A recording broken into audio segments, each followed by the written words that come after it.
Shall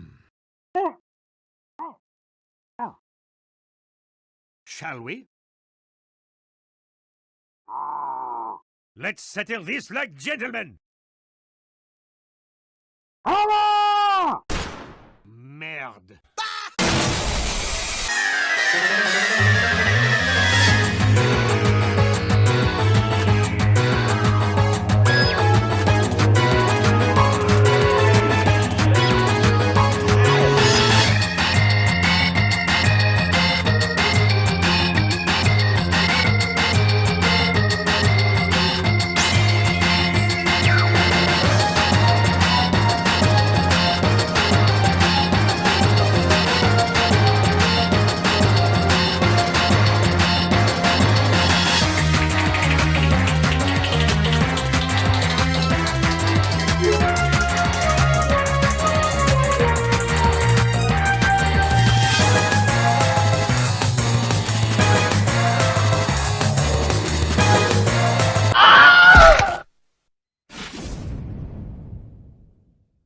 Well, that went pear-shaped.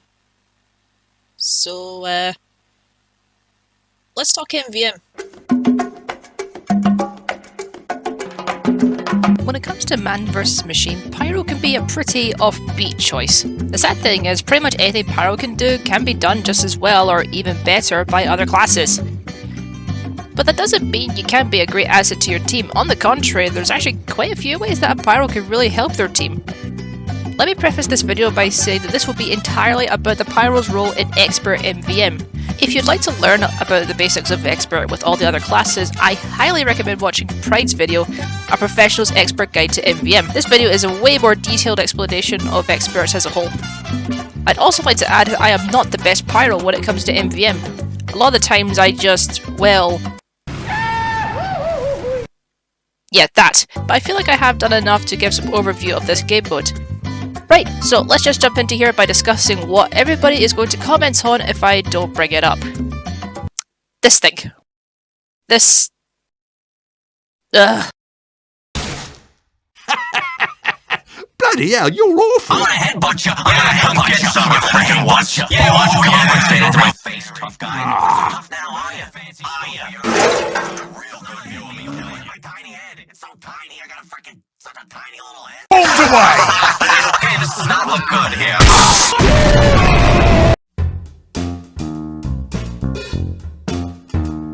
This is amazing, like actually amazing. I don't think I've ever seen a weapon get this much hatred before. I think before this thing came out, it was the Deadbringer. I mean, yeah, I totally understand that the Deadbringer is an absolute joke to play again. Yeah, the Gas Passer is the most hated weapon in TF2 right now, and yeah, it's justified. No, don't get me wrong, in a lot of ways in MvM, yes, the Gas Passer is really, really good, but I have to advise against using it. I know, a Pyro main telling you not to use the Gas Passer? What is going on? And no, I'm not talking about in casual because that's been covered way better than I could ever manage it. Bad Weapon Academy and Cesty Jesus talked about it perfectly. I'm talking purely from an MvM standpoint. So the Gas Passer behaves the exact same way in MvM as it does in casual, but with one major difference. For 400 credits, right off the bat, you could set the passer to explode whenever robots are covered in it. Now, that is absolute insanity when you consider what the Pyro normally does. I mean, this thing is a beast. I mean, just look at this. This is ridiculous. Look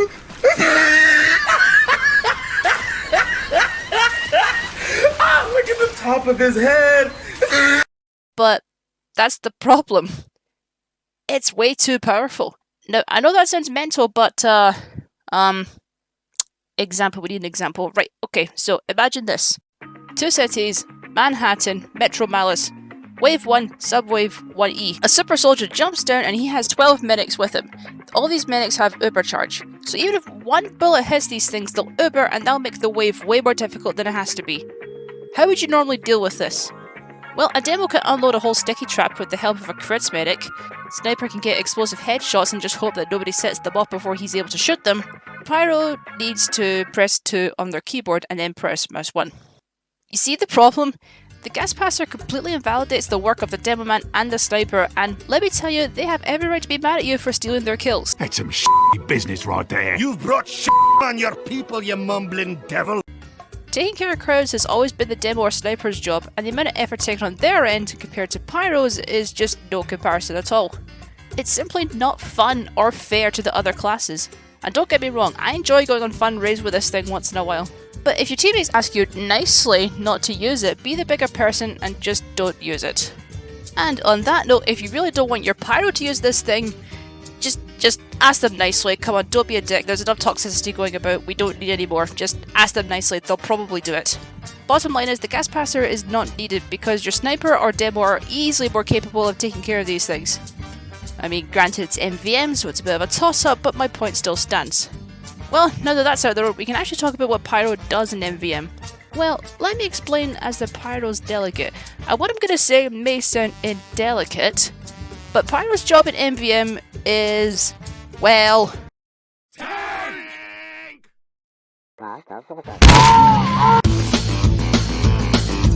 When it comes down to it, Pyro's primary purpose in MvM is to shred tanks. But that's just because Pyro is so good at it!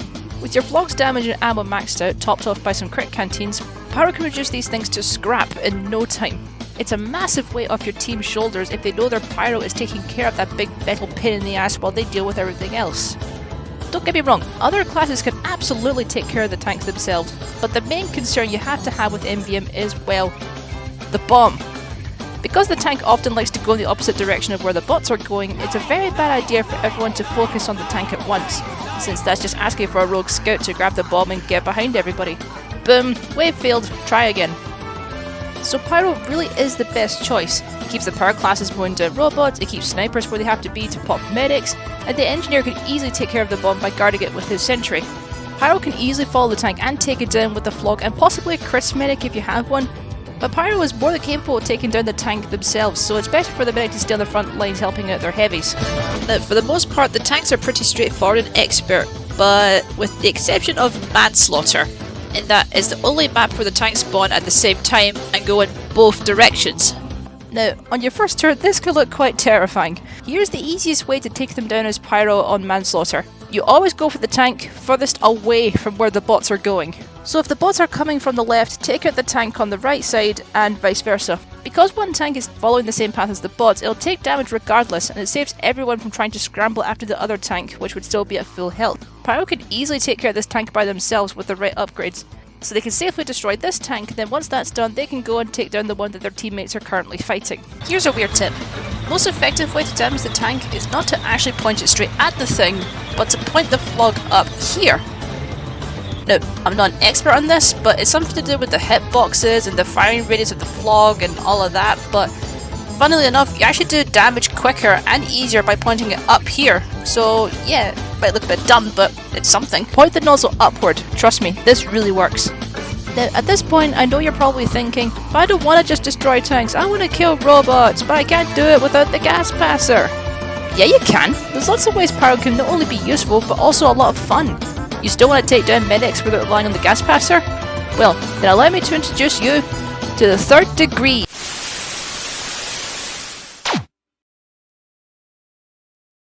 Now, I know what you're probably thinking. You serious? The third degree? In this type of game, in this kind of tour, in this part of the wave, localized entirely within your melee slot? Yes.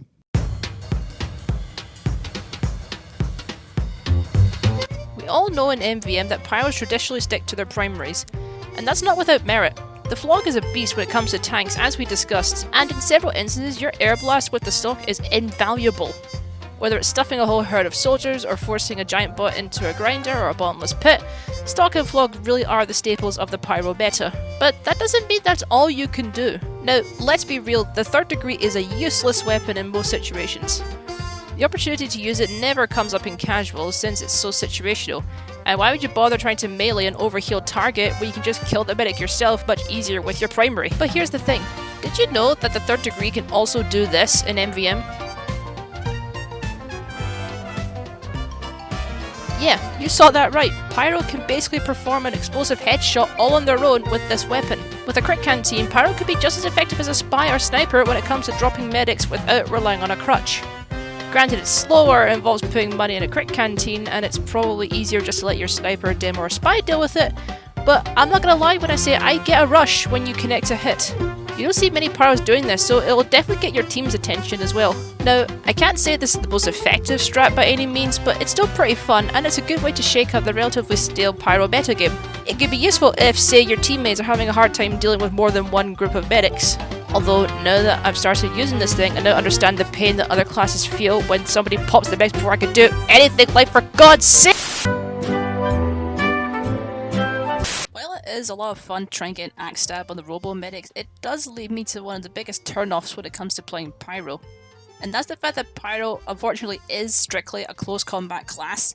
You have to practically shove your primary into their faces to get something done, and more times than not, you will die because of this.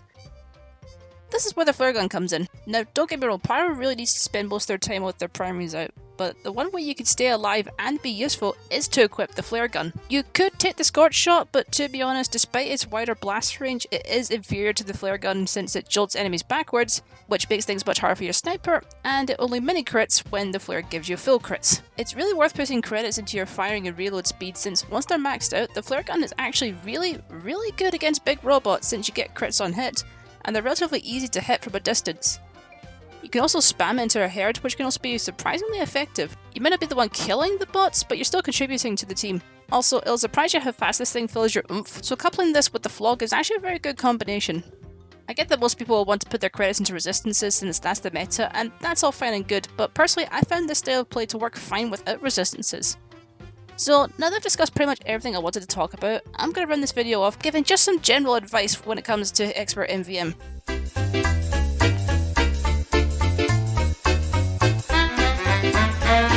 On wave 1 of Coal Town, stand up here on the roof.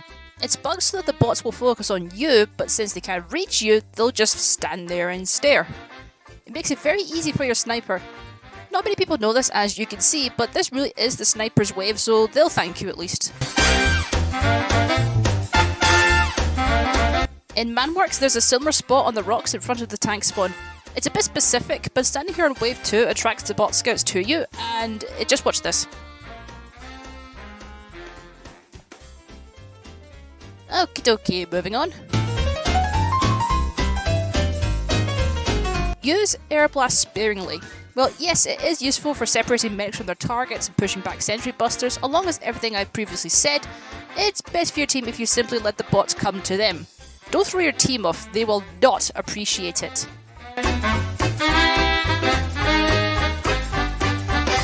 Switch off of Pyro. Like, I'm being serious, if your team is missing something vital like an engineer, a scout, or a heavy, don't be stubborn, help your team, and swap out to what's needed. Be careful when you activate the flog.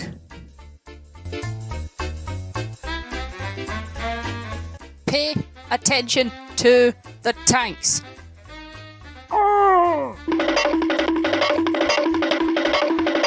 I got so bloody lucky in this wave. Use the gas passer. Can I finish, please? If your team is really struggling and nothing is getting done, and it seems like the best strategy, go ahead and use the gas passer. Kill spies. Much like casual, Pyro really is the best spy hunter, so help out your team by taking care of them so they don't have to worry about it. Also, equip the home wrecker if your NG is really having a hard time. Be nice to low tours. A lot of people will get unfairly abused for being inexperienced, so don't be part of that stereotype. Be patient and try to guide them. Of course, if they're being an asshole or refusing to listen, then that's a different story, but if they're willing to learn, do help them rather than simply kicking them. Remember to have fun. As long as you're being helpful to your team, you can play however you want, and nothing I have said in this video should be taken as gospel. Play Pyro or any other class how you want to. The main reason I play MvM in the first place is because it's fun. Of course, I love learning about all the ins and outs of this game and being rewarded, but I play Expert because, to me, it's the most enjoyable. It's challenging, sure, but with the right team and know-how, you'll find it to be a lot of fun too. So, there we have it. A somewhat guide to playing Pyro in Expert MvM. I understand this will not win everyone over given how long the Pyro meta has been in the game, but if this video can inspire even one person to give it another look, then I consider that a success. Pyro was the first class I ever chose to play, and if I'm gonna be honest, I'm glad I did. Anyway, hope you enjoyed this video, have a good day, thanks guys, and it feels good to be back.